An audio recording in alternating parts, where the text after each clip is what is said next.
அந்த ஒரு வார்த்தையை சொன்ன அடுத்த செகண்டே அந்த குஷ்டரோகி அந்த வியாதியெல்லாம் நீங்கி சுத்தமா ஆறாரு. உங்க வாழ்க்கையில ஏதோ ஒரு கஷ்டம், ஏதோ ஒரு வேதனை என் வாழ்க்கையில அழுத்திக்கிட்டே இருக்கு. இந்த வேதனையில இருந்து என் வாழ்க்கை என்னைக்கு நிம்மதி கிடைக்கும், என் வேதனை என்னைக்கு மாறும், நான் என்னைக்குமே இந்த வேதனையோட கண்ணீரோட தான் இருக்கணுமா அப்படின்னு சொல்லி எல்லாம் நம்ம நிறைய டைம் என்ன செய்வோம், கவலைப்படுவோம், கண்ணீர் வடிப்போம்.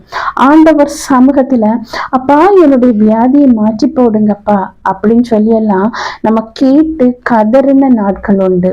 இன்னைக்கு ஆண்டவர் ஒரு வார்த்தை சொல்லும் போதும், ஏசப்பா என் வாழ்க்கை மாறும், நான் விசுவாசிக்கிறேன் ஆண்டவரே, என் வாழ்க்கையை மாற்ற, என் கண்ணீரை துடைக்க நீங்க உங்களால மட்டும்தான் முடியும் அப்படின்னு சொல்லி நான் விசுவாசிக்கிறேன் அப்படின்னு சொல்லி நீங்க கேட்கும் போது கண்டிப்பா கர்த்தர் உங்க வாழ்க்கையில ஒரு பெரிய அற்புதத்தை செய்ய வல்லவரா இருக்கிறாரு.